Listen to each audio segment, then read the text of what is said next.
Good morning and welcome to the June 25th, 2024 board meeting. It is now in order. I'd like to welcome my fellow board members and the public. It is encouraging to see so many wonderful faces in the audience this morning. We just ask politely that the public help our board meeting go more smoothly by following a few simple housekeeping rules. The public's opportunity to address the board is during public comment, and I ask that the public refrain from speaking loud disruptions, distractions, or other form of communication that will hinder the business of the board. Paul, roll call, please. Ms. Wright? Here. Mr. Trent? Here. Ms. Campbell? Here. Ms. Jenkins? Here. Mr. Susan? Here. At this time, the board would like to hold a moment of silence, and I invite the audience to join.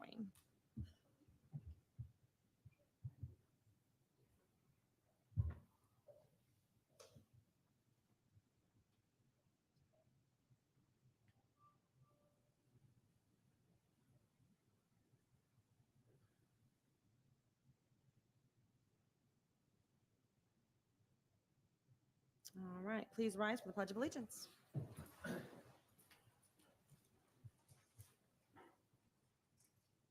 pledge allegiance to the flag of the United States of America and to the republic for which it stands, one nation under God, indivisible, with liberty and justice for all.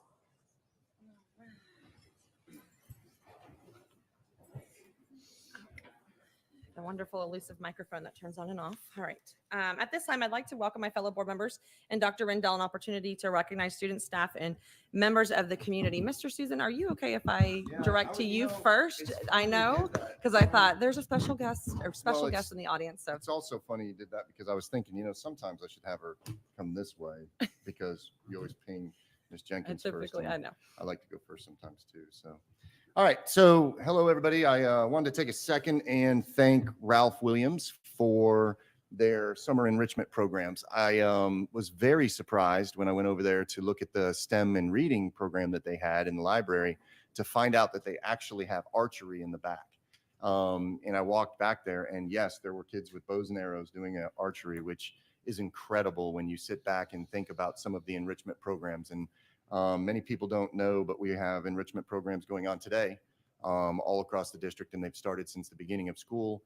And that's for a couple of reasons, which is the one is to avoid the summer slide, but then also to get the kids to understand that our schools are part of what they do every day and have them learn something that may not be so tied to the Sunshine State standards and everything, but as much as it is to have them enjoy being a part of school. The other group that I went to see was the O'Galley High School aviation program, and they actually had they were doing rockets the day that I got there. The day before, they had built all kinds of drones. And it was just a really, really cool program. And after they had gone 3 days, on the fourth day, they actually drove all the way out to Kennedy Space Center and were able to do some of the things that they had built out there at Kennedy Space Center. So to say that these programs are amazing is an understatement, and I'm so proud of them. I also want to say thank you to Bill Gary from the NAACP for meeting with me last week. One of the things we are putting together is to put all the supports together for many of our students that are at risk. And I appreciated his time and energy that he talked to me about where his perspectives come from. And I just wanted to say thank you to Bill. And one of the last pieces that I have is a very unique set of guests that we have today. These are future problem solvers from West Shore High School. And we are honored to have you guys here today with Ms. Beavers because you guys took first in Florida and you guys have a little bit of a story to tell us. So we're really excited. One of the things I would like to say is that the future problem, I'm not going to steal your energy, Ms. Beavers, but I wanted to say your project is in line with what our main initiative is, which is reading with the children in the earlier grades. And yours, I think, was first through third, or second through fourth when I was watching that video. But I'm really proud of what you did, and I want to hear more about it.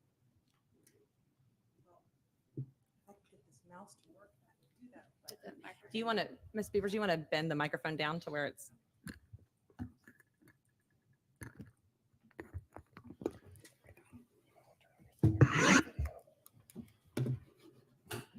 It's not working. There we go. Ready? We're going to watch a video first. Okay. Anything? Even without books, you read daily without thinking about it. Reading a text, patient instructions, food labels, or even something as important as a warning sign is so menial. Most people. Yeah, we're going to go back.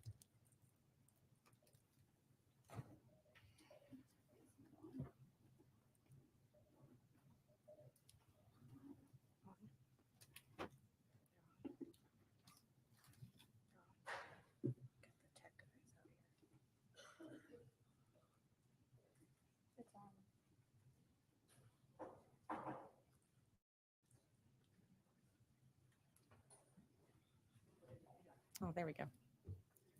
We have video.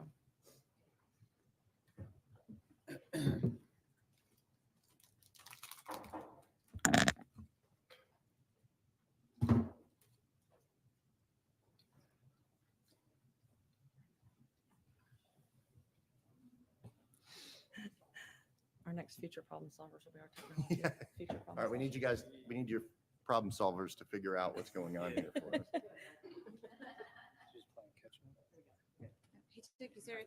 Thank you. They're like, we will do it right Here we now. go. Anything? Even without books, you read daily without thinking about it. That didn't start again. Start it again. Can you think of a day where you didn't read anything? Even without books, you read daily without thinking about it. Reading a text, medication instructions, food labels, or even something as important as a warning sign is so menial, most people don't think twice about it. But for much of Florida's population, it can be a massive daily struggle. Almost 20% of Florida's population is completely illiterate or lacks basic reading skills. People who grow up without getting high-level reading skills are more likely to be impoverished, drop out of school, become incarcerated, on welfare, and have worse mental and physical health. In other words, if you want to help a community, you need to lead with reading. The key time to achieve age-appropriate reading level is 3rd grade.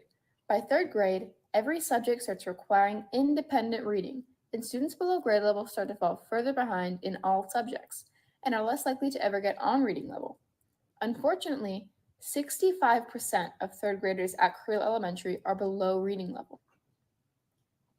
With our project, Leading with Reading, we focused on 1st and 2nd graders to get them back on track with proficient grade level reading skills. Our project had 3 parts.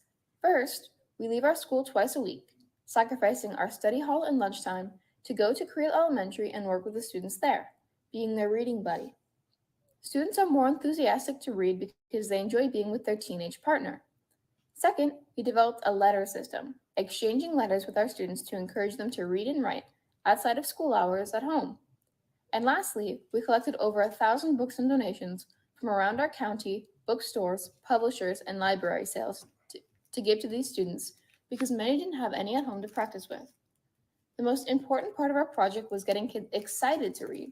The kids in our program had the same volunteer every week, and they got a role model who clearly enjoyed reading, which excited them to enjoy reading too. We had a large variety of books each week for the students to pick from. This meant they got to own books they chose and enjoyed. By the end of our project, students had a clear enthusiasm for reading noted by their teachers and our volunteers. Our project actually raised the reading scores of the students in our program, which puts them closer to reaching proficiency by 3rd grade. What do you like about the project? I like being with my partner and reading with my partner. I'm actually the literacy coach at Creel Elementary, so they just wanted to let me tell you guys how important it was for our students. Our 1st and 2nd graders loved them coming every Wednesday and Thursday, and on the few days that they couldn't make it, our kids were truly upset. We've also been tracking those students to see their fluency, because that's one of the things we're doing, and their word count per minute and their accuracy rate for the students that they are specifically working with have actually gone up. So we've seen improvements with them coming and actually working with our students twice a week. Oh my goodness. So I'm not sure how that is. I'll shut this down here.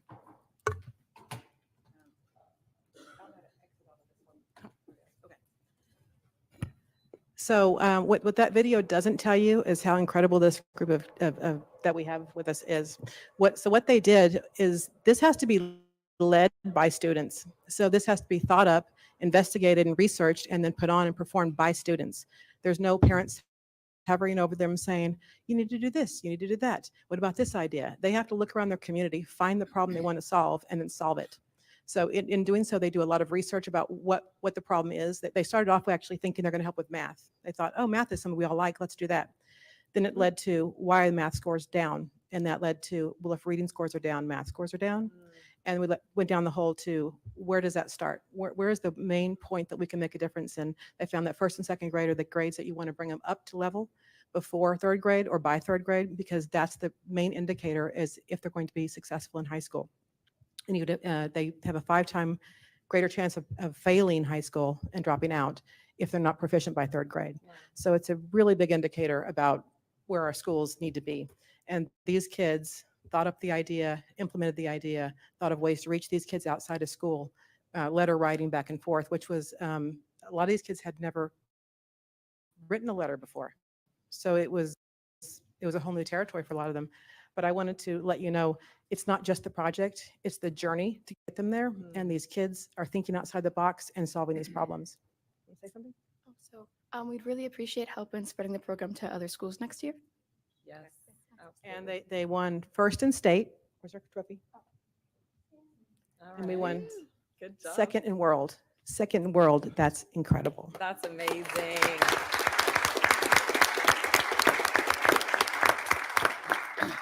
Do you guys have any questions for him? Board, I'll turn it over. I want to just highlight the fact that when you think, okay, I was thinking nationals when you came up at first. I thought, okay, national. And then you're going, oh no, we competed against teams like Singapore and Australia. And I mean, you had literally the entire world was there. I think you Yes. said Australia had the biggest presence. Was there a team that you were intimidated by more than other teams that were there? Actually, there was another Florida team, I think, that beat us. Really? We beat them at state. We were first in state, and they became first in world. Oh my because goodness. They had more time to go back and research. Florida students winning Yeah. again. So that we were thrilled that they won too, because Yeah. they're from Florida. right? Yeah. So that was really cool. But they were one of the, and then there was another team. It was also a United States based team that was like the top. I want to say 3 teams that I thought were good came from Florida. So Oh, that's amazing. Mr. Susan, do you have something to add? Yeah, I just wanted to say, you guys were able to show the learning gains and get in and make an impact. The idea would be that if this is something that you continue to do, to expand it, to bring in more students to support also, because the larger of an impact you make, the greater our schools become. So thank you so much. And Ms. Beavers, thank you for all your work, because I know as a school sponsor, how much work it is and selfless it is. So thank you for helping these kids go like all over the world to compete. So thank you. thank you. And they are asking for help to spread this to other schools. We really would like to make the impact for all of our schools that are struggling. Yep. So thank you. Absolutely Thank love you. it. Congratulations. Good job. Thank you. All right. Continuing on with recognitions, I will go to Mr. Trent. Oh, Well, started down there, so we're gonna. Yeah, that sounds this is great. kind of exciting. Yeah, same thing. Students, thank you so much. Just start off by giving up a study hall in the lunch period to do anything is a lot to ask of someone of your ages. So we appreciate it, and hopefully we can copy this on to the rest of the district and throughout. So thank you again. So no, other than we're starting summer. After this meeting, teachers, I know you're still working diligently. Most of you daily improving what you thought was a successful year, and it was, but we're always looking to improve.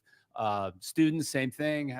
Not that I'm speaking to any of you. I'm sure you're still in bed, but when you watch our tape of this, you'll understand the importance of taking some time in summer. Hopefully you're still reading something productive in the summer, something that you want to read. That's what my challenge is to my kids at home and the students around, is pick something that nobody's telling you to read and read it. So it kind of fits in. And then, spend some time with friends and family. Same thing while our administration is working daily. And thank you for doing what you're doing when the teachers are away.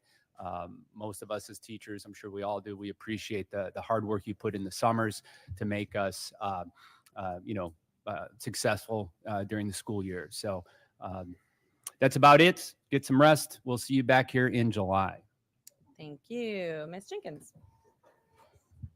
So I had some family time the past 2 weeks, week and a half, but I just want to acknowledge some of our holidays that had passed. I just want to say happy Father's Day to all the fathers in our community. It was definitely a different kind of Father's Day in our family this year, unfortunately.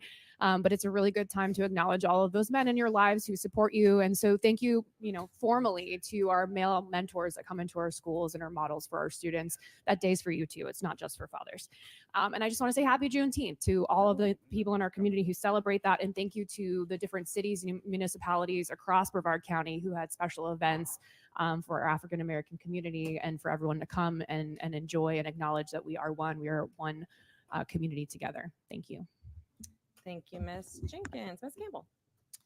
We had another team from two teams that represented BPS at the national level, not the world level. They don't have worlds for junior achievement, but our two teams that we approved their field trip just a few meetings ago, Team ISCO from Bayside High School and Team Jelly Buddies from Vieira, both went to DC to compete in the National Social Innovation Challenge for Junior Achievement, and Team ISCO from Bayside placed third place in the Social Innovation Challenge. And I don't remember if I told you their project, but the project was like a sleeping bag that had a solar something on it.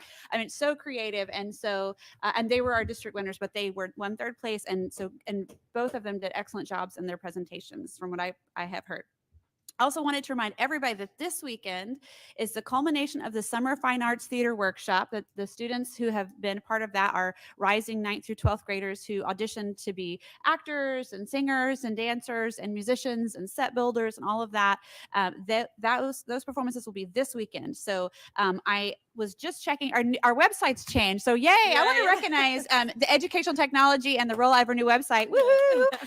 But in the change of the website, I can't find the ticket information.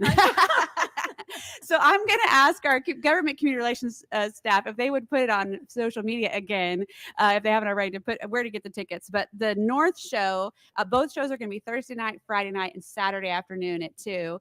The North Show is Shrek at Titusville High School, and the South Show is Catch Me If You Can, which will be at Satellite. And I am looking forward to those so much. They're always such great production. So check the website or the social media. I'm sure this week the tickets will be easy for you to find.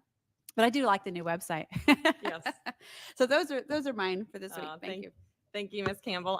I want to remind all of our students that we have the summer passport program going on, and I'm just going to brag about this for a minute because this is so much fun. So we have partnered with several of the museums in Brevard County. There's 24 museums in Brevard County. For those of us that don't know, I'm born and raised here, didn't know we had 24 museums.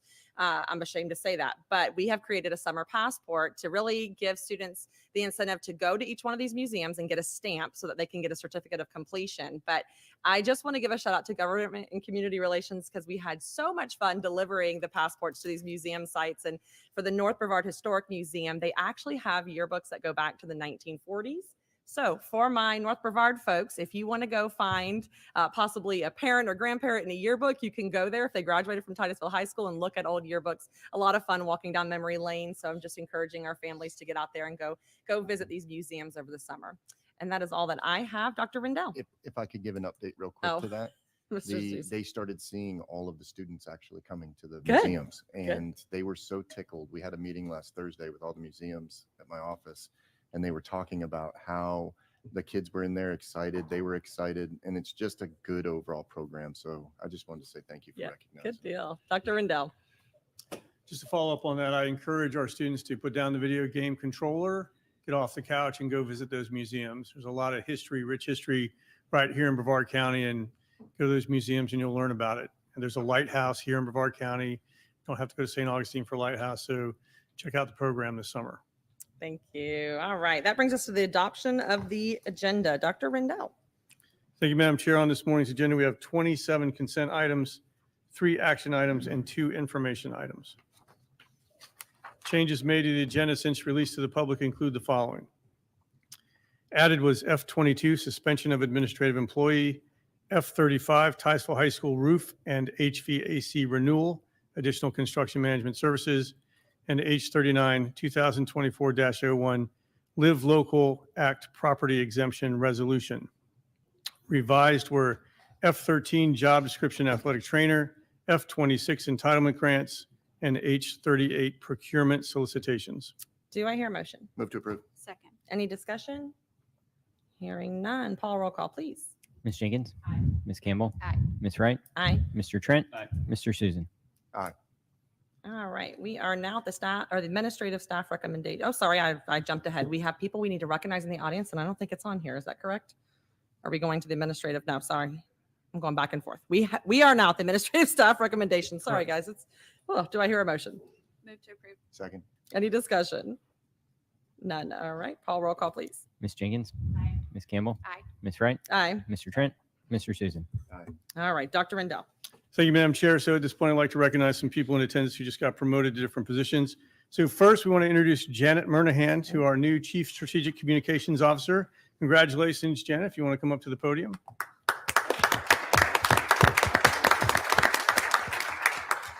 Thank you. It's so nice to meet you all. It's a wonderful opportunity. I love Brevard Schools. I'm a parent in Brevard Schools. I have a long history in communications, and I'm looking forward to working with each of you and just really doing a great job of accurately and honestly communicating with the public and making sure our families are informed.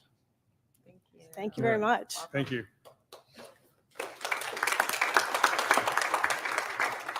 So next, we'd like to recognize Katie Van Bibber, who's been promoted to the position of Assistant Principal at Heritage High School.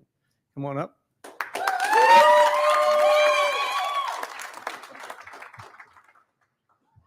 Thank you to Dr. Rendell and the board for entrusting me with this awesome opportunity. I want to extend my heartfelt thanks to my principal, Stephen Link, for his constant support and belief in me. He constantly challenges me and encourages me to grow professionally. And I'm really excited that he's allowed me to join his incredible leadership team at Heritage. I'm immensely grateful to my husband for his constant support and encouragement, understanding, and love. And of course, my parents for the sacrifices they've made to help me get my education and get where I am. And I'm really excited to work with such a dedicated team of admin and teachers and staff at Heritage. Go Big Blue.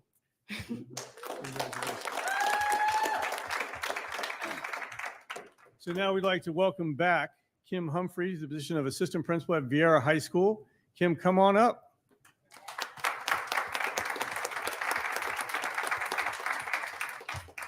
She's got her green on, ready to go. Hello, and I'm glad to be back. Didn't know I was going to have to come to the podium until I got here. So she did good. She prepared a speech. I should have done that. So anyway, it's good to be back. Thanks for having me, and I'm looking forward to working with Miss Legate. Got that right? Yeah.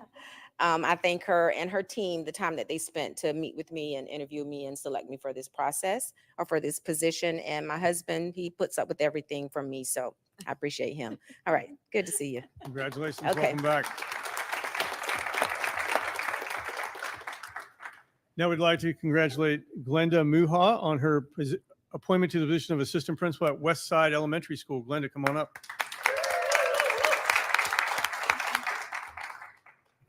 Good morning.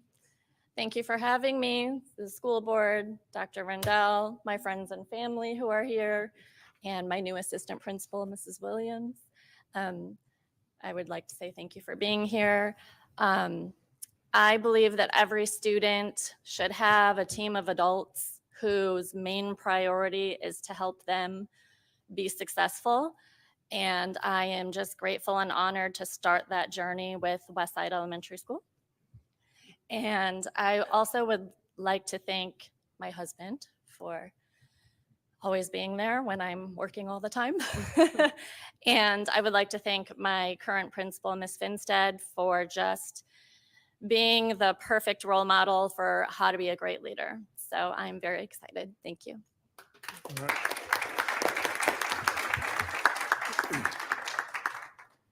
So last, we want to congratulate Ilea Trahan for her promotion to the position of Assistant Principal at Manatee Elementary School down the street. Ilea, congratulations.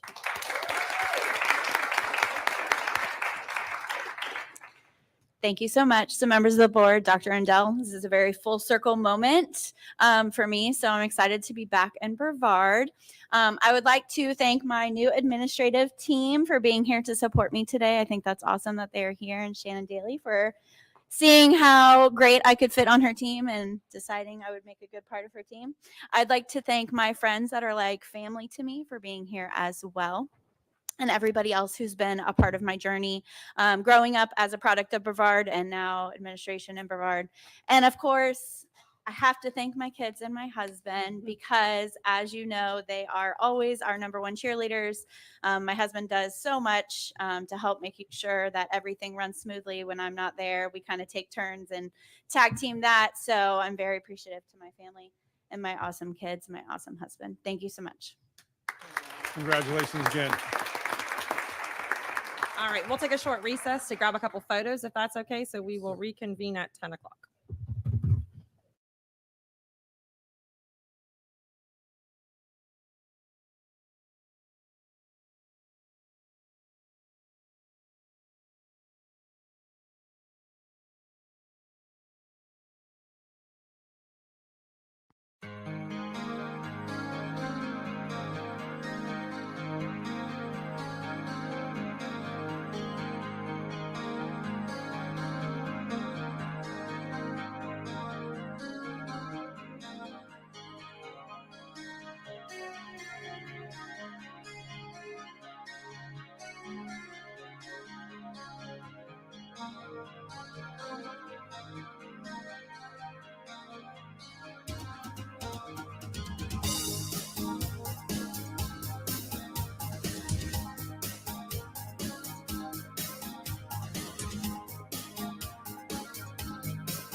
3, 2.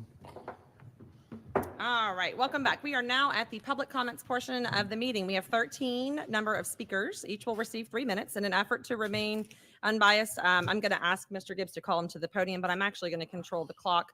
One of the things that had been taking place at our previous board meetings was that we had speakers that were speaking about things that were really outside the realm of our responsibility or duty as a elected official school board member.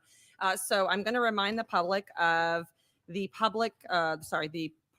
board policy 0169.1. All comments should be directed at the board or individual board members. Staff members or other individuals shall not be addressed by name. Abusive, obscene, or irrelevant comments will not be permitted. Orderly conduct is expected from all public comment participants, and the presiding officer may interrupt, warn, or terminate a participant's public comment opportunity. Mr. Gibbs, will you please call the first 3 speakers to the podium? Abby Sanders, Bernard Bryan, Andrea Williams.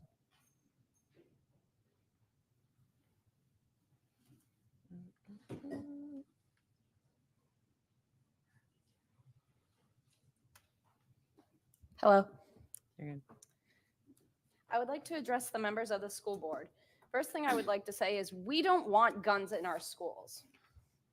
Look at these 2 things right here. Which has killed more people? We hear all the time about people killed in schools with guns. Now tell me, has anyone ever been killed in school by a book? Pretty sure no. Why have you spent the last few years banning books and attacking people who have every right to live their lives the way they choose? The right side of history never started with book bans and attacking innocent people. Why don't you focus on thinking of ways to keep us safe that doesn't involve bringing more guns into the schools? You don't think a week into the school year, we all won't know who these secret guardians are? Some of these volunteers have already been bragging about being one. Strong work. And the sheer amount of people who have already signed up is alarming, to say the least. Why is anyone so eager to have guns around students? What could possibly go wrong? Like the potential for a student who knows who it is and somehow manages to get the gun? Cops have been attacked and killed with their own guns. And you don't think a person not fully trained in law enforcement is 100% able to make that not happen? I have kids I personally know that are extremely violent and would find it cool or funny to try to grab a firearm. The whole thing is so dangerous and ridiculous. Also, can you stop being so shady with these meetings? You know most people can't take off work to attend a meeting at 9:30 a.m. I realize nothing we say matters, but seriously, do better. Can you assure us that these guns won't end up in the wrong hands? Nobody I personally know thinks this is a good idea. Can you please be reasonable and come up with a better solution? Thank you for letting me speak. Do better. Thank you. All right, next speaker. Mr. Bernard Bryan, Andrea Williams, and Kelly Curvin. I'd like to thank this board for allowing Mr. Bryan to be here. I have my wife with me today, so I have some backup. I just want to say thank you for allowing me to speak with you. Again, my name is Bernard Bryan, and I'm representing a lot of kids in the South Melbourne area. I just want to say thank you to those young students that were here teaching children how to read and basically do math. So I just want to remind this board that reading is so important, and I would like to thank Dr. Rendell and Dr. Harris for implementing the 7 Mighty Moves. We believe that is critical going forward in helping our kids to read. But I do want to remind you, though, that VPK is so important. And I'm hoping that this board, this team will put together a very aggressive plan in how to enroll our marginalized communities in VPK. As you remember, about 3 months ago, I shared with you only 13% of marginalized students are enrolled in VPK. We are asking this board and this team to be very aggressive in that area. Not 1 or 2 students, but I'm looking for the whole South area to have a high, I'm going to say 100% participation of all students that are in the marginalized community to be access to VPK. We also had a chance to meet with some community leaders, and one of the things that we have learned that has created this educational gap is the chronic absenteeism. We've seen in some schools absenteeism is running over close to 10%. And we understand that if a student is not in school, that student cannot learn. So we want you to partner with the community and see what we can do to reduce absenteeism. But not only absenteeism of students, but also absenteeism of teachers. And I think that area needs to be looked at as well. And that is why I am even more nervous. We have teachers that have such a heavy plate of, dealing with discipline, dealing with curriculum. And as this young lady said, now they're dealing with guns in the area. And I am very concerned about that. Our community is very concerned. And I hope that the school board look at other alternatives. And there are some other alternatives when I went and read the bill. Some alternative is look at more mental health. Some alternative is, using animals to detect weapons of guns and those type of dangerous weapons. So we just want you to really take a look at, using data, analyze it, develop root cause, and attack it from a root cause perspective. So I want to shout out to that young lady and shout out to this board for what you've done by implementing the 7 Mighty Moves. Thank you very much. Thank you. Andrea Williams, Kelly Curvin, Rebecca McAllenan.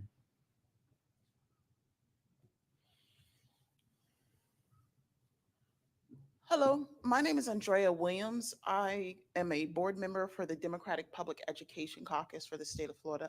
And I wanted to talk to our school board today because my concern I see in our community with what we're going on with projects, in particular with roofing. I live in the northern part of Brevard County, and there's a lot of projects going on with the schools having new roofs put on, like Madison Middle School, et cetera. I see it on the agenda for Astronaut High School and Titusville High School as well. My concern in this in particular is this is a huge project with huge costs, et cetera, and that is built into our budget right now. But once that hurdle is we get past it, what are we going to be doing with these funding and resources that we have? Because it will bring down the insurance rates for that building, et cetera. Are we going to see more funding going towards our teachers in the future or towards resources in schools in the next 1 to 3 years? So I would like an explanation on that, along with the fact that I notice when you have these kind of projects in particular, there's safety concerns. I see areas being fenced off from the children, et cetera. Is this reducing the areas that they can play in or have their PE activities? When I was in school, things would rain down, whether it was the asbestos or spray and installation from the roof over the cafeteria and lunch areas. How are our children being protected during the course of these projects? And I know we have to do them because the insurance rates are through the roof here.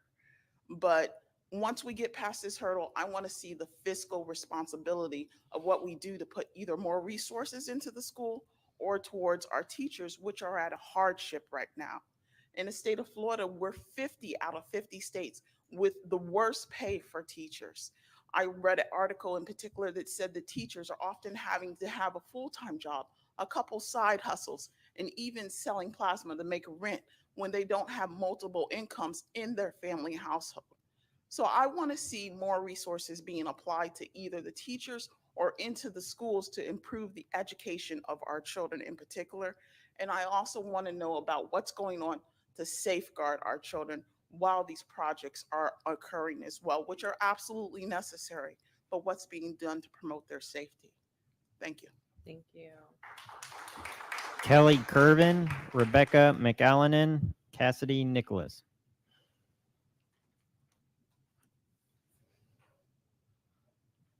At the meeting 2 weeks ago, I brought a book to read because it was supposed to be boring. The vote for the expanded Guardian program was supposed to be today. Community members and media alike were told the vote would be pushed.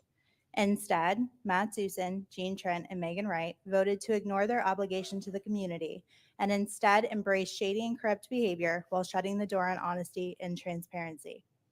Megan, as board chair, I have an expectation that when you open your mouth to speak, the words that follow have some semblance of common sense and are based in fact. Your comment about comparing the expanded Guardian program to air marshals is laughable.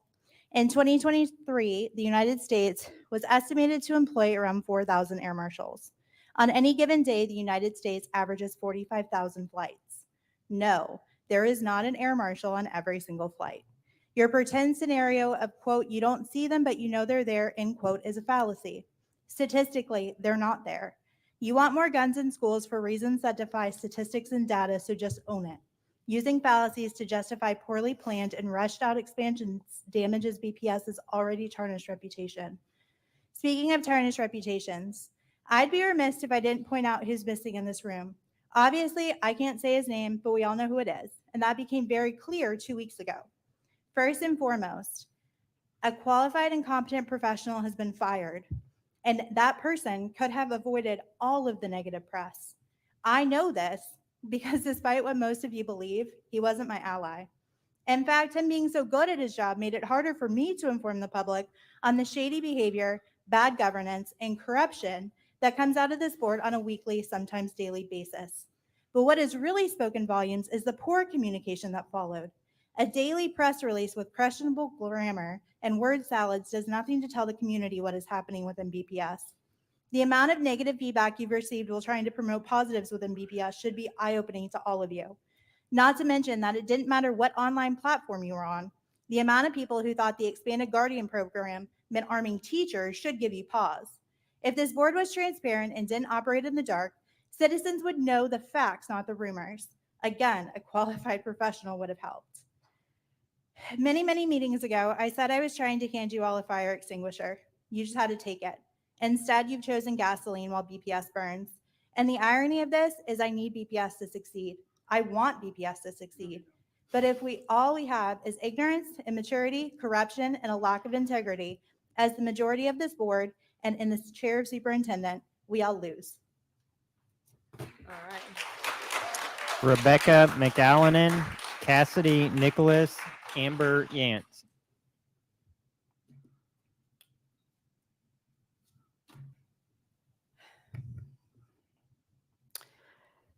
Thank you for allowing the public to have the opportunity to speak. As a stakeholder and all the other things that I say every time I have to get up here, it's disturbing that they can't be different. After last meeting's glowing example of bad governance and shady moves with that agenda, I know I'm not the only one that has questions. School safety officers are always going to be around people in schools and students. What happens if a volunteer or parent or any other person that's in the school who may have prior experience with weapons and training, such as prior military or former law enforcement or a hobbyist gun owner, what happens if they see the outline of this weapon or a holster that's going to be provided to them for this weapon? Does that parent or volunteer or student, do they confront the person with the gun? Do they call the police? Do they, are schools still actually gun-free zones? So many questions about this program. Even though it's in 40 other counties, that doesn't make it a success. It just means it's in 40 other counties. We've continued to ask, I've asked several times, please show us the data. Jean says we've read all the data, but none of that data is accessible to anyone else who is an actual stakeholder in this scenario. So whatever data there is that shows that this has actually stopped shootings or is safer, we'd sure like to see it. That would be a great way to build some trust. As someone previously said, the Guardians, they won't be secret. There's no secrets in a school. Will you be providing trainings or briefings to the community about how this program will work? More than just here's the memo of understanding or whatever it's called. Will you be talking to them about how to manage that? Oh, if you see someone with a gun, they're probably a guardian. Maybe they're not a shooter. When you make these kind of moves without the public involved, that creates distrust. And really, that's kind of one of your jobs, important jobs. And one last thing, every single meeting you have a very passionate member of the community, a mentor, an amazing man, Mr. Bryan, who stands up here and spends at least a minute of his time praising you and all the things that are good in this school. And then the next minute asking you to work together with him and the community that he represents. A few months ago, he presented information about how detrimental this program would be to children of color, and he provided you data to show that Guardian programs are worse for children of color. And to disregard that was really disgusting. And as I sat next to Mr. Bryan last week when you voted on it, I could feel the pain. We can do better to represent everyone and appreciate the people that really are trying to do the right thing, heroes like Mr. Bryan. Cassidy Nicholas, Amber Yance, Gregory Ross. I'd appreciate if my timer wasn't started until all members removed their headphones and could give me their undivided attention. Thank you. Hello, my name is Cassidy Nicholas. I'm a fourth generation high school teacher, former Brevard County School student, and current teacher. I'm also a school shooting survivor. Guns are the #1 cause of death for children and teens in the United States, more than car accidents, drug overdoses, and cancer combined. Between 1999 and 2022, there were 225 incidents with gunfire on school grounds. In 23 years, only 2 school resource officers stopped or disarmed a shooter. Typically, the outcome would involve the SRO being outgunned or fleeing. Armed guards are not shown to deter shooters, as 68% of gun violence incidents at schools have an SRO present. More importantly, trained staff are not law enforcement officers. They have daily responsibilities that they are probably not being paid enough for anyways.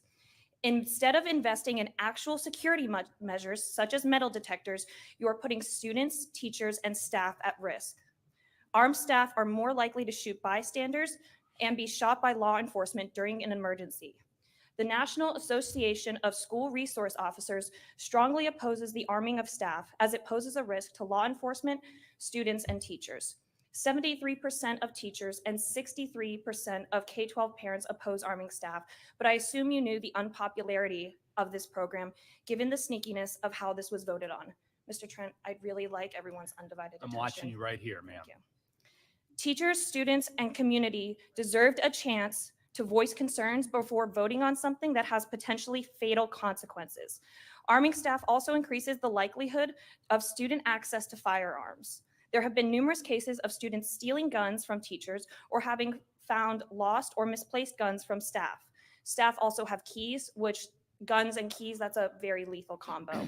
Given that 91% of school shooters are students and former students, 91%, this board should make it a priority to advocate for secure gun awareness for all families and actually proven security measures instead of bringing more guns into our school. I'm disgusted by Brevard Public Schools. I stepped into the school system 30 years ago as a small child, and if I have anything to do with it, my kids will never step foot on a BPS school. I was told by former teachers and district employees not to come back here, and I wish I would have listened. This is the worst district. This is my hometown. This is my dream job, and I can't even list all of the incidences where SROs and security guards and teachers accidentally shot teachers, staff, and other school members. Thank you. Thank you for your Amber Yance, Gregory Ross, Paul Raub.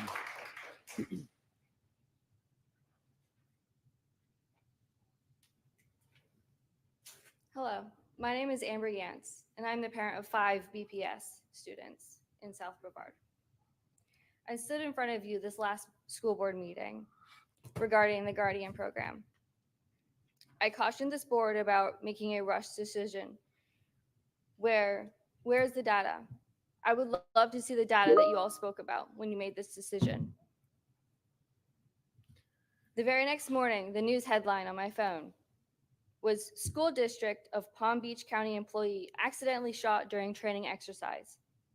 Is that the same program that our district is now using?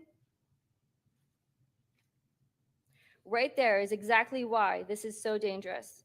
The fact that this program is using volunteers who are underdisciplined and undertrained is extremely worrying. This board was so deeply concerned about the welfare of our students regarding books. Well, you let a hateful group of extremists who made so much noise when we already had a process in place. They had a chance to exercise their parental rights, and they chose not to. If guns must be present within our schools, they must be carried and trained carried by trained professionals, not volunteers, especially not by volunteers trained by an organization who cannot be held responsible for their rush training. I have never known a book to harm anyone, but I have known a gun to. Where is my opt-out form? Enough with pushing political agendas. I am not ready to hear thoughts and prayers, and neither should you. And I also would advise against snarl and rookie comments, as it is extremely unprofessional. Gregory Ross, Paul Raub, Amy Raub. Good morning, Board. Thank you for the opportunity to speak. Today, I'm going to speak on a matter that influences the morale of BPS faculty and staff. It also sets expectations for how the public perceives the actions of this school board. Having seen the negative public reaction to the recent horrendous policies and blatant lying and deception of this school board, I can't help but think of the Aesop fable, The Shepherd Boy and the Wolf. You know the story. It involves a shepherd boy who repeatedly plays a trick on the villagers by calling out, "Wolf, wolf," and causing them to come running even when there is no wolf. When the wolf really does attack, no one pays any attention to the shepherd boy's cries. Except in our real life story, the shepherd boy is our own school board members, or perhaps just you, Matt. You have cried wolf so many times that just like in the fable, the public no longer has faith in you or the board to tell the truth or even perform as a board ethically. How many times has little shepherd boy Matt or his fellow shepherds Megan and Jean cried wolf? Let's review. There was a time that Matt Susan went on media and claimed that no one on the school board had ever talked about banning cell phones, even though Matt, Megan, and Jean all used the phrase "no cell phones" numerous times on camera during school board meetings. Then there was the time Matt lied about directly tasking a BPS staff member whom you have no direct authority over and lied about it from the dais after getting called out by Miss Campbell, a lie that was exposed by Superintendent Schiller. Matt, you even lied about voting for Dr. Schiller, even though your vote is in the December 16th, 2022 meeting minutes. Matt, you then went on to lie about your conversations with the county commissioner about redistricting process. Who was going to pay for the redistricting process, the actual reason for the redistricting, and are, to this day, still trying to prevent the release of public records about the redistricting process. Not to mention the fact that your refusal to release those public records, as required by law, has cost Brevard taxpayers over $100,000 and counting. Matt, you spread misinformation about BPS discipline rates and the true impact of this board's minimal discipline policy changes. Funnily, you then shout, "I call farce," as if that has some magical ability to wipe away the bad press you and the school board have rightly received. Lastly, you, the majority of the school board and Superintendent Rendell, purposely deceived the public about the fact that there was no need for more guns in our classrooms and that you can't produce a single data point to support your position on that issue. Board, you then use a sneaky process to get through an undercover vote on bringing guns into our classrooms. Thank you, Ms. Campbell and Ms. Jenkins, for at least having honesty and dignity about the process. As to the rest of the board, I say this: if you have to lie to get your policies through, perhaps your policies are more about politics than improving our schools for our students. Do better. Paul Raub, Amy Raub, Julie Montillon.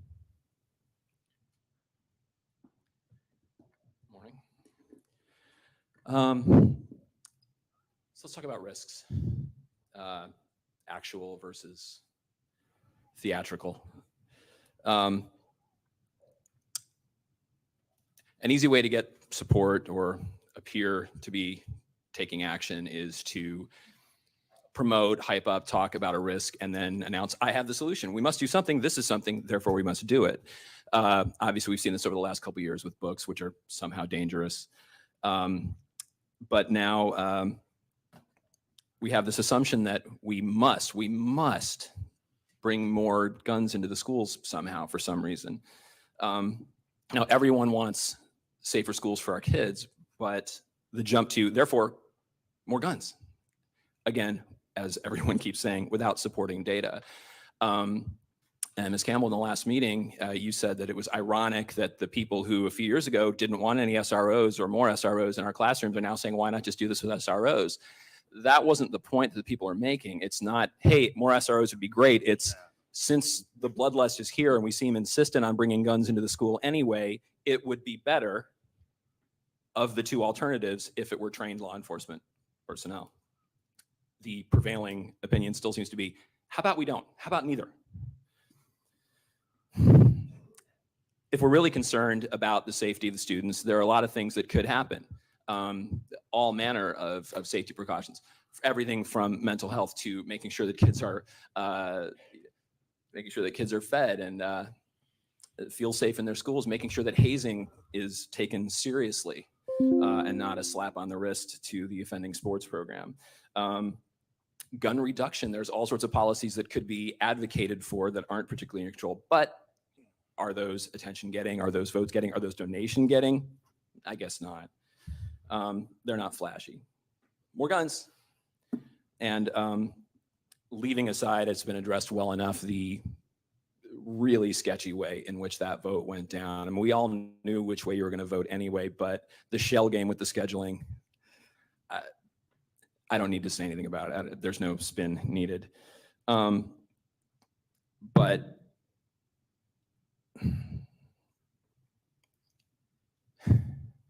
from the, let's say, conservative side that historically is anti-big government and more local decisions and less control, what's more local in a classroom than the teachers who really know their kids and who do not want this? What's more local than the students who do not want this and their parents? Nobody's asking for this. You knew that. That's why the vote was done in the dark. Please do better. Thank you. Amy Raub, Julie Montione, Ava Wolfenkohler. Should I wait for Matt to come back? Should I wait for Matt to come back? Why not? I was just going to talk to him about this. I can wait. Your time has started. You're speaking. Go But ahead. I'm here to talk to him. Where'd he go? It'll be recorded. I pay him. He works for me. Where'd he go? All right. Well, does Matt still write for Space Coast Daily?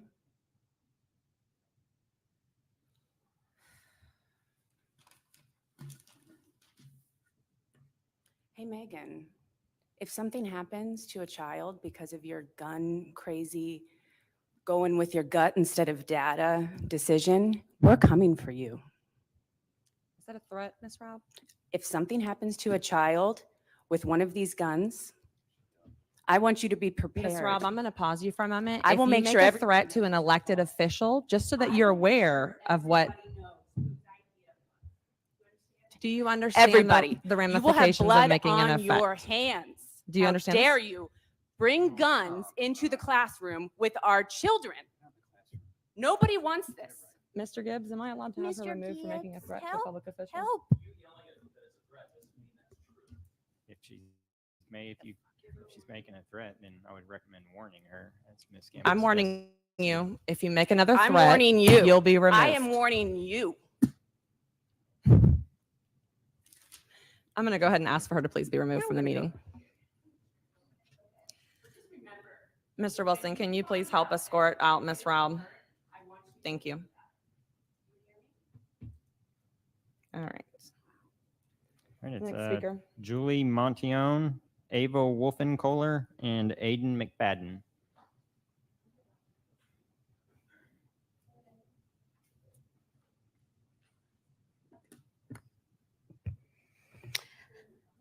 Good morning. Just like so many here, I'm grateful for the opportunity to finally have a Tuesday off work.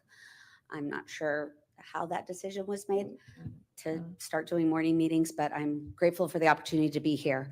I'm here today to speak about the Guardian program and my concern, dismay, and even outrage.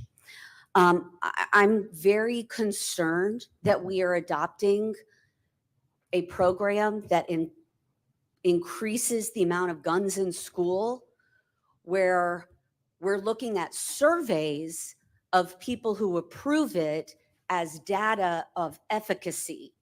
A survey of people saying all these people in different counties like it, that does not indicate that the program works. I also would like to know if we've done any studies on the impact to students to being in a war zone. I mean, every headline is about how the kids are not okay and how mental health is such a crisis. And somehow you think that increasing guns in school is going to make students feel safe and better about coming to school? What is the impact of that? My husband served in Afghanistan. Why do we want to replicate war zones? I don't understand. So those are my concerns. My dismay has to do about ignoring the data in terms of more guns.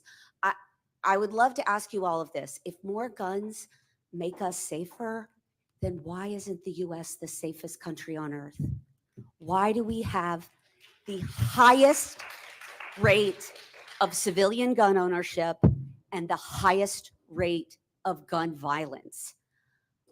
I don't understand how this is okay. I'm also dismayed. I spoke, I don't know how many months ago, about the idea of working with Dr. Rendell or anybody on sending out messaging about parents securing their guns. Why is that somehow completely ignored? La, la, la, we don't hear anything about the importance. We can tell our parents, make sure to send your kid to school with a good breakfast on testing days, but we can't say, make sure your guns are locked up. Well, I don't understand. And then my outrage is in fact over the nature of this vote. The first time I came to a school board meeting was in November when Matt Susan was very dismissive of everyone. We're not voting on guns. That's not happening here. And we didn't that meeting. But clearly it's always been something all along. And then to have it on the agenda, not have it on agenda, put it back.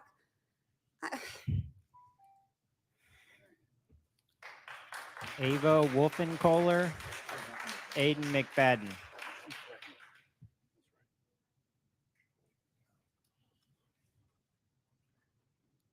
Hi, I'm Ava, and I was a part of the 2024 Satellite High School graduating class. I'd like to say that I'm extra glad I graduated this year, now knowing that there's soon going to be guns on campus. I'm very disappointed in this board, and honestly, I'm scared for my friends and family that are still in Brevard Public School. To all the fed up parents and students that are in here, please vote Amber Yance and Avanice Taylor for school board in August. You're not allowed to reference other people's names when you're at the podium, Ava. Thank Sorry, you. I didn't know that. But it'd just be great if we could get people on the board that actually listen to student and teacher feedback. Lastly, I'd like to say that I've never been here this early before. So thanks for ruining my summer sleep schedule. This is a great way to get students here. And also, Jean, is that a pride shirt? Happy Pride Month.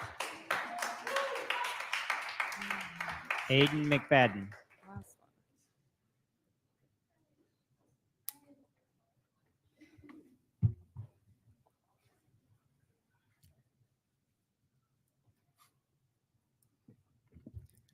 Hi, I'm Aiden McFadden. I graduated in 2022 from Satellite High School.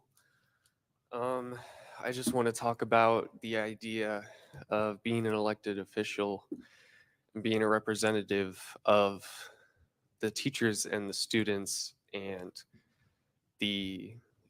all the employees of Brevard Public Schools. When you are up there, you are supposed to be the voice of the people and the teachers and the students, everyone, for your district. And what you're doing right now is acting as a big boot and stomping all over the teachers and the students and the employees that work at Brevard Public Schools. You're definitely not serving every student with excellence as the standard. You're being fascist. Thank you. All right. All right, board. I'm going to go ahead and call a short 5-minute recess. We'll reconvene back at 10:35.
All right, well, welcome back. We are now at the consent agenda. Dr. Rendell.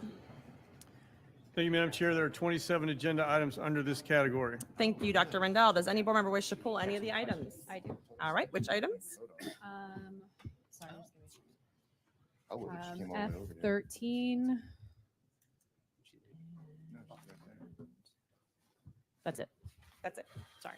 All right, I will entertain a motion to accept the consent agenda items with the exception of the ones pulled. All right, any discussion? We got a first. Are you approved? Did you second, Mr. Trent? Okay, thank you. You can't move to approve and second your own motion. Mr. Trent seconded. All right, any discussion? No? Paul, roll call, please. Ms. Jenkins? Aye. Ms. Campbell? Aye. Ms. Wright? Aye. Mr. Trent? Aye. Mr. Susan? Aye.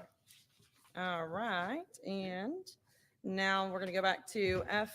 Give me 1 second, Mr. I'm trying to pull it up just to see where we're at. All right, Ms. Jenkins, I'm going to go ahead and turn the floor over to you since you pulled. Motion a second. Oh, sorry, motion a second. Move to approve. Second. And discussion. Okay, so I have a couple of questions and then I have comments. So my hesitation with this one is not for the actual item itself. It's more for the process and the procedure that I need some clarification for. So with I'm going to start with my question. Our sales surtax committee, do they vote at all, or do they just forward recommendations to the board? No, I'm talking about sales surtax on purpose for a second. Yeah. So the sales surtax, Sue's really the one that works with them. She can come up to the microphone. It's my understanding they've only been asked to vote when there's additional monies. And there's a project that she is proposing that we do with the sales surtax. But I don't believe it's actually in their charter or anything to vote. Okay. So Sue can. So yeah, so if you can clarify when it's additional, meaning more than we projected, more than we had budgeted for. Right. So basically, when we are changing the surtax plan, and so when there's more revenue than we anticipated, we're adding projects, we're adding scope to projects, we're adding budget to projects. In that case, we ask them to make a recommendation. They are not approving per se. The board has that authority, but the ICOC is making those recommendations to the board. So we bring that to them for their advice, basically, but they're not an approving authority for use of the funds. Okay, and then if that process happens, where do those recommendations go? They go on your agenda. So it'll say ICOC recommends yada yada yada. Correct. Okay. I'm assuming I've seen these things. I just want to know if this is the common procedure. Okay, so the reason I'm asking is because this particular, I'm sorry, that's all I need. Thanks, Sue. The reason I asked about that was because this particular item was discussed at the millage oversight committee. And so the reason I have a question is because apparently during that meeting, the majority of those committee members were not comfortable with this item. And I don't know if that was presented to the board. And I think that that's something that should have been presented to the board if the majority of the members were uncomfortable with it. Again, they don't have the final say. However, I think the intention of an oversight committee is it's also supposed to be reflective of the community. So if the majority of those members are not comfortable with it and we want to go forward with it, I believe it's our responsibility to know about it. And it's our responsibility to clarify that information to the committee because they're representing the constituents of Brevard County who voted for that millage. So if they had questions about it or if they had specific reasons why they weren't comfortable with it, I think it would be important for the board to know about that. It's also my understanding that they were informed that they were gonna come back to them, and that didn't happen. It came to the board for a vote. So I'm uncomfortable with this because of the process. I think we kind of need to clean that up and clarify. You know, it's not a small number. It's not chump change when it comes to that millage. It is an item that wasn't obviously, not every item is going to be, that we spend money on is going to be specified when people are voting for the millage. Don't get me wrong, but this isn't one that was. And I think it's our responsibility to make sure that we're doing the right thing by the citizens so that they were aware, as well as the committee. These are members who are volunteering their time. If we start to tell them that their voice doesn't matter or they're not being heard, I think that's the wrong move to do here. So I just wanted to make sure everyone was aware, and hopefully we can kind of clean up that process and procedure as well as a learning moment. All right, Ms. Campbell, you're ready to jump in. Yeah, just clarifying for the public as far as this vote, we can't do anything without a job description. We can't make any move forwards. And what we're voting on today is just the job description. I don't know that the job description would have gone to the Millage Oversight Committee, but I appreciate that insight.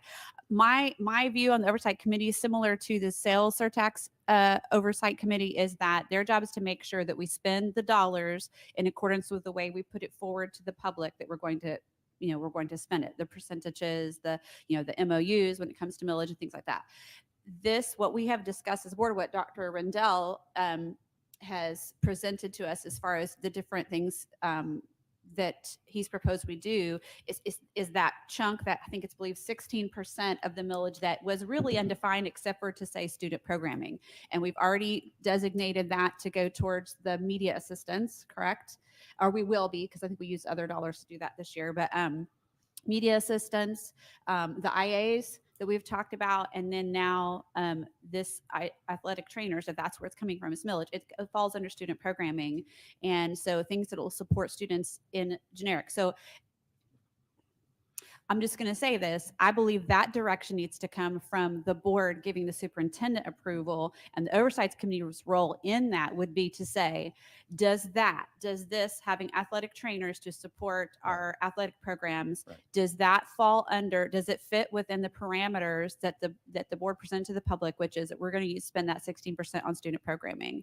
And I believe it does, because athletics, health, those things fall under student programming. So that's their role, not to say yay or nay to the idea itself. That's my perspective on the committee and their role, and if it was a vote presented to them. One, it wouldn't be the job description itself, but the actual expenditure of funds proposed. And I don't think that they get a yay or nay in that idea, but just are we doing what we said we were going to do with the money? Thank you, Ms. Campbell. Does anybody else have anything further to weigh in on this? Nope, Mr. did a Susan, great Mr. job. Trent, Dr. Rendell. Yeah, Madam Chair, we moved on the direction of the board at the workshop. Mm-hmm. When we presented this idea at the workshop, we got solid indication from the majority of the board that we should move forward with adding this job description and adding this position. So that's why we moved forward with it. That's why we have a job description. That's why we plan on moving forward with it. That was the direction of the board. We did share the information with the oversight committee. Some of the members that were there did not think that was the best use of the money, but the board makes that decision. And we were moving on the direction of the board on that workshop.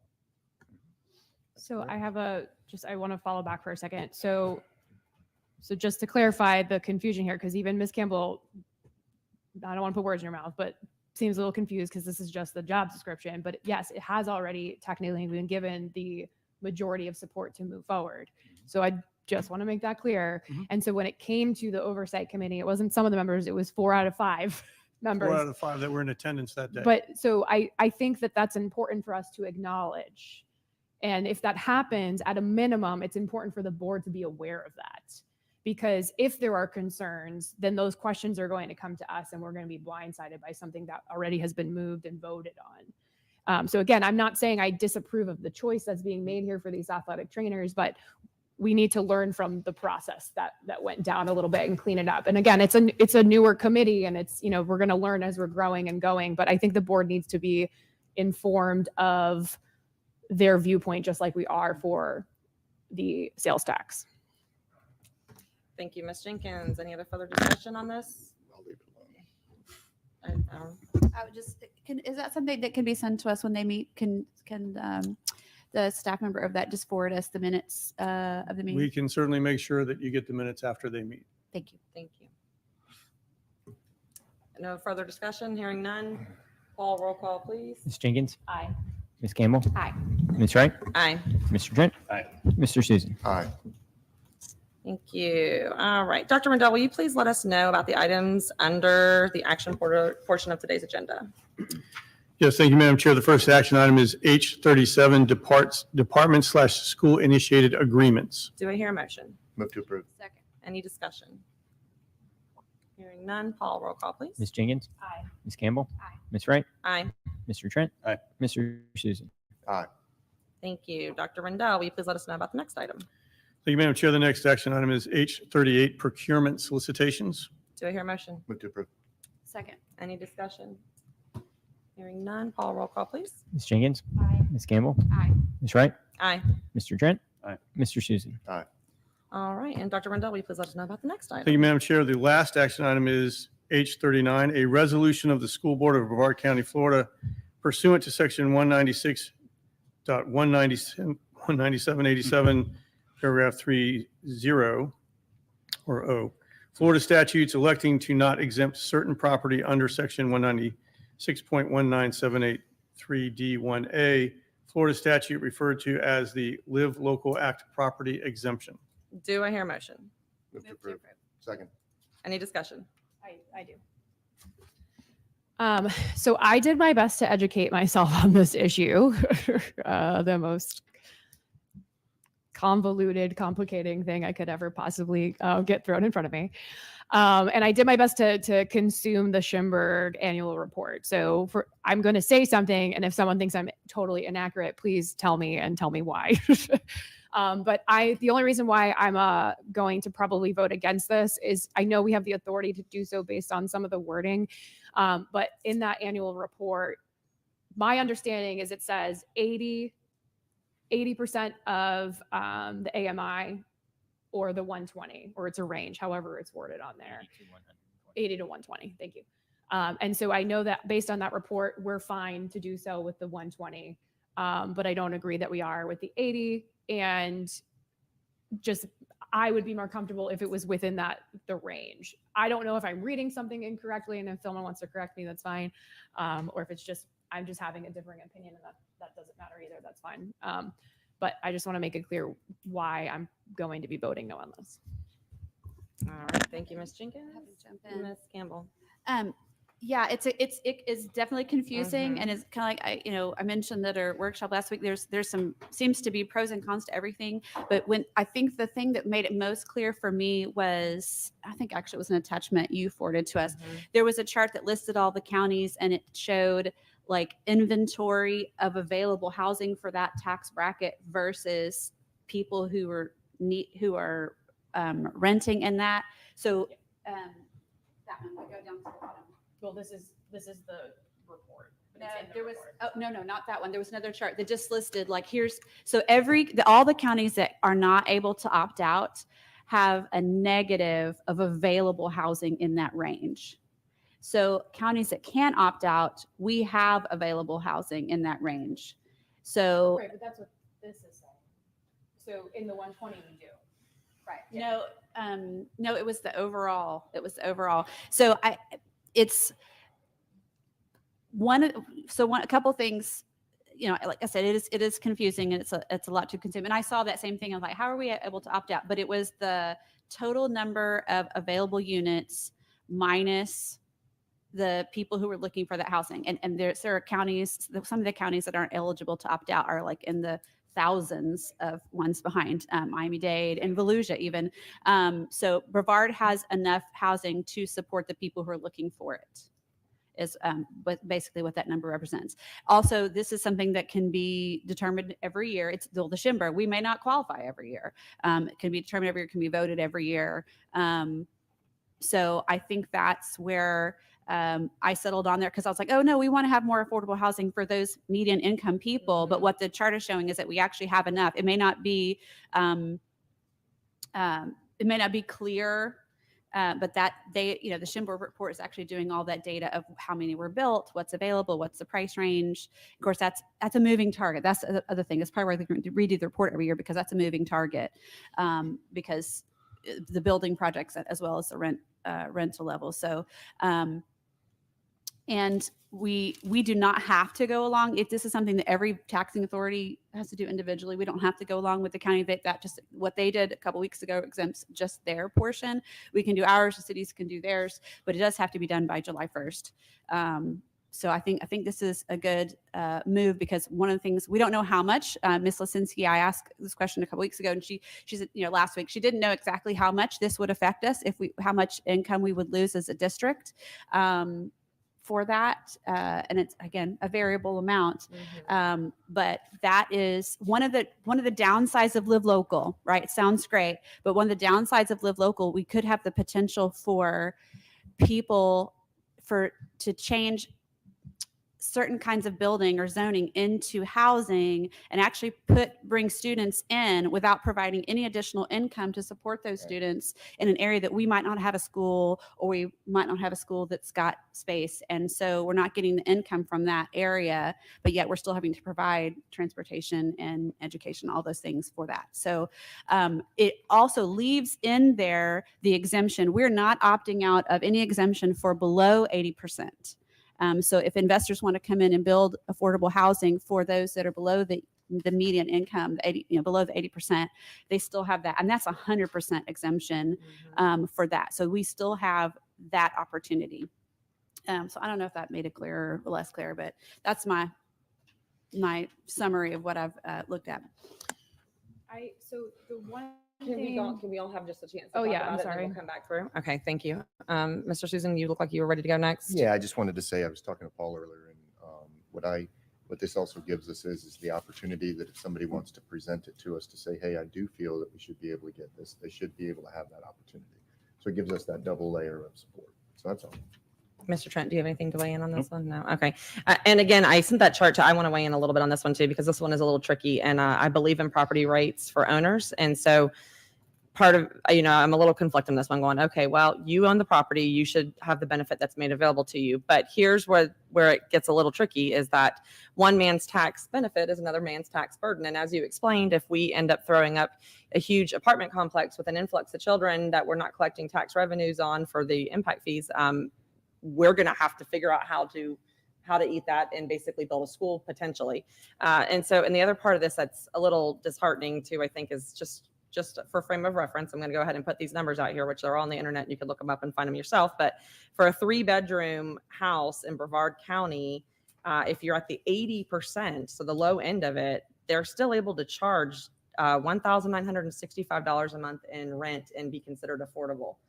That's a huge number for a lot of families. That's not what I think most people consider affordable housing. So if you get to the 120%, you're able to charge $2,950 a month for affordable, quote unquote, housing. So, it's not, I think that's the part of it that makes me feel one way about it more so than another way, if that makes sense. So go ahead, Ms. Jenkins, you said you had something else you wanted to add. Yeah. And so my goal here isn't to convince you guys to change your opinion on this. And again, it's not that we don't have the authority to do it. I'm not disagreeing with that. I just wanted on the record why I'm voting the way I am on this. And again, correct me if I'm wrong here, but the way I interpreted it was it had to be from that Schimberg report. The counties. What do you mean when you say what had to be from that report? Forgive me.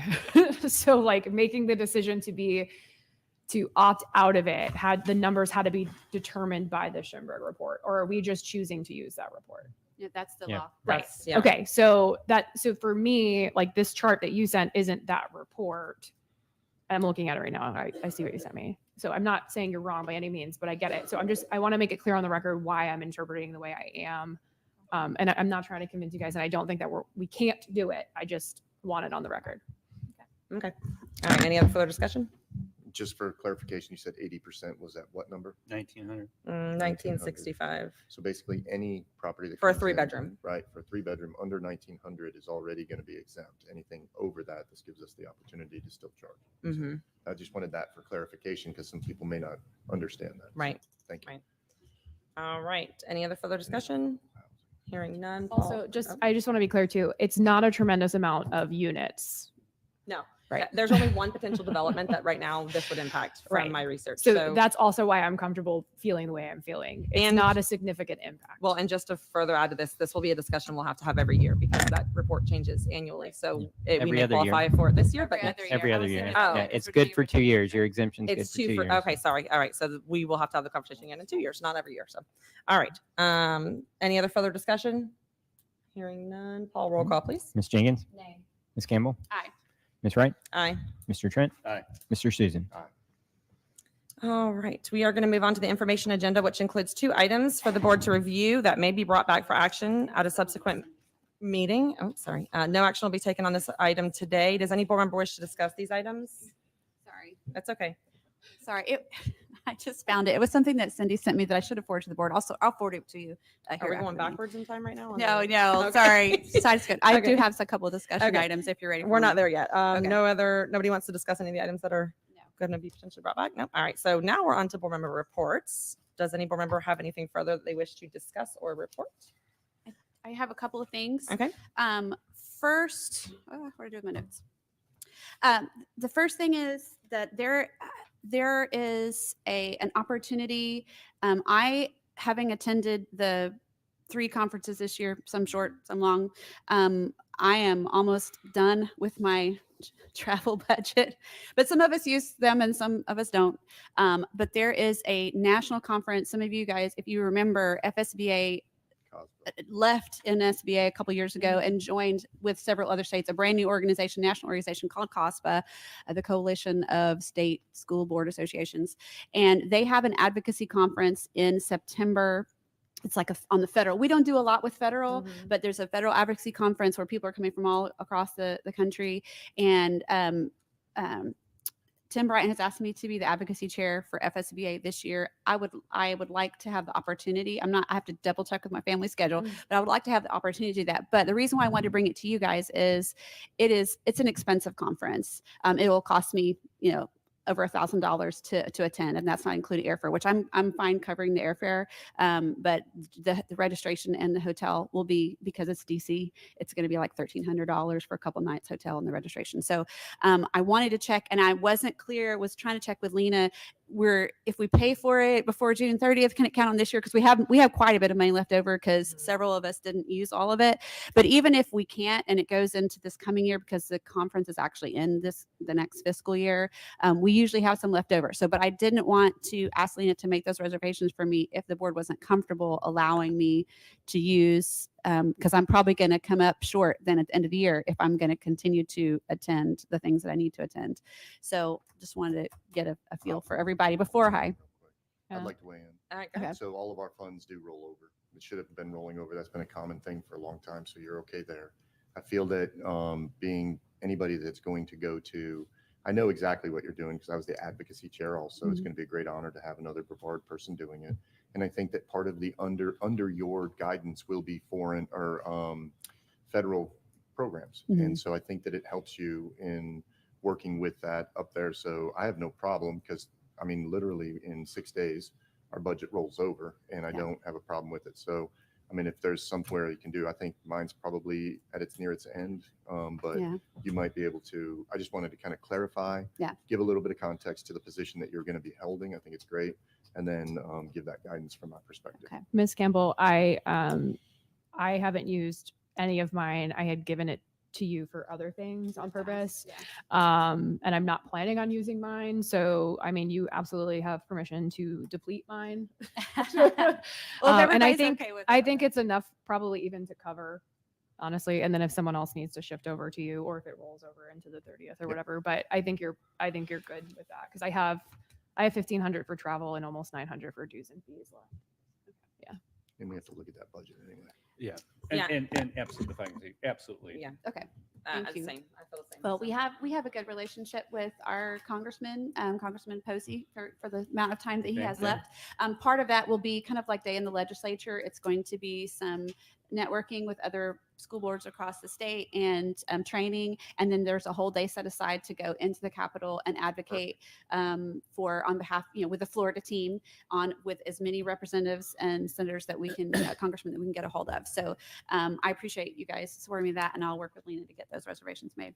The second, Hang on. Let me say something yeah. for you. You've done a great job at advocating for our school district at FSBA. And I just wanted to take a second. You are organized. You represent us very well.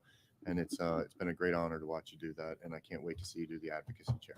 Well, thank you. I appreciate that very much. So the second thing I wanted to ask is, we've been getting these emails from the Greater Florida Coalition of School Boards, which kind of represents that South U of the state. And we just started getting them, and I'm like, oh, okay, we're getting them. And then I just thought, all of a sudden I saw a picture and it included Brevard. And I didn't remember having this conversation. Maybe we did when Mr. Susan was chair, but I just asked, like, I had sent that email to Tom, who's in charge, like, when are we officially in? And he said, yes. I'm like, are we paying dues? The dues are $3,000. And the one that we're a part of already is the Central Florida School Board Association. It's more just like informational sharing ideas, and we have our whatever. That it used to cost us like $100 a year, just because that helped Orange County, who was always the host, pay for like breakfast and whatever things. But now that we're doing virtual, I think they've waived the fees for several years since COVID, and we started doing all the meetings virtual. So I'm not, I don't know. I don't plan to participate in that, but I thought we should, as a board, before Lena gets a bill, because he said he thought we paid $1,500 last year, because I guess we jumped in last year. I think it was Mr. I can Susan's give a whole direction. overview on the whole thing. I think we need to make that decision together before we're going to spend $3,000 on a membership that we may not all be partaking of. So this is the coastal, basically, school boards. And so property values, property taxes, advocacy, all of that follows along the same as what we do. Central Florida is great, but many of the things that are challenged by the center part of the state and some of those rural districts do not represent what we do. Also, I've been asked to possibly chair it next year. And so I really think that that's something that we should be able to be a part of. And I think Dr. Rendell actually takes it out of his budget. Okay. So I think I just wanted to kind of let you know the reason for it is that there's a lot more involved in line with what we do normally here. And so that's what it was. And I appreciate you bringing it up. That's all. Well, I appreciate that. I did want to just have that discussion together, because I think if I recall when it was mentioned, hey, we could be a part of this, but it wasn't like, oh, and there's a big price tag and, what I say $3,000. I just asked you guys to give me $1,300 to go to Washington, D.C. But that, just so you know, our mindset is always like, if we're going to be fiscally responsible with any budget, I want it to be our own budget. I want us to be as tight as we possibly can with our own, so that every dollar, even though it's probably one of the smallest budgets, every dollar can go back into our main goal and focus. So that's where I was going with that. But if we're good with, I just wanted to make it very clear, so we all know now we're going to be a part, or we are already a part of the Greater Florida Coalition of School Boards. Yep. Can I weigh in on it? I don't think we need it. I don't think we need to be spending $3,000 to be part of a coalition no one knew we were a part of for an entire year. No one knew we paid for. Clearly doesn't have very much value and benefit to us. That doesn't make any sense to me. I'm sorry. I All would, right, any other further discussion? yeah, I would kind of disagree and with the closing comment that literally the things that they go through are the things that we deal with on a regular basis that is different than the Central Florida Coalition. And it works really well because a lot of those school board members collaborate on many issues with us, and we see the same challenges. So that's it. All right. Dr. Rendell, do you So have wait, anything further I need to follow report? up with that. I'm sorry. We'll continue on going on and on and on. I think Well, as we Mr. should probably Susan had just two end the times to conversation speak, because so nobody it's was my time. stemming It's from my it. second time to speak, like Mr. Susan had. Yes, he did. had to. So. So no one on this board knew that we were being charged $1,500 to be part of a coalition. No one knew we were a member of this coalition, except for the person who made the decision themselves, who just said they want me to be the chair. I have a problem with that. If you can explain with specificity to the rest of the board the benefit of it, other than they talk about different things, then you might change my mindset on it. But a $3,000 price tag to be part of a coalition that we didn't do anything with over the past 12 months, I have a problem with that. Thank you, Ms. Jenkins. Can I just ask Lena, can you send the board a copy of the invoice when it comes in? I don't know if you've received it or not for that coalition. And then I think this is probably a conversation that we'll have once we see that, because I'm not sure even what that invoice is. And Dr. Rendell, it sounds as though this is coming out of your budget. So I'm assuming this is a coalition that you feel is of value to be a part of. Yeah, we paid for the initial membership last year. This coalition is all the coastal school boards, and there are issues that we face that are different than some of the others. Mhm. And I think it's valuable for us to be a part of it. The other superintendents, we have started to form a little bit of a coalition, so I would appreciate being a part of that. Okay, thank you. Dr. Rendell, do you have anything further that you need to report? I do not. All right, being that there is no further business, this meeting is adjourned.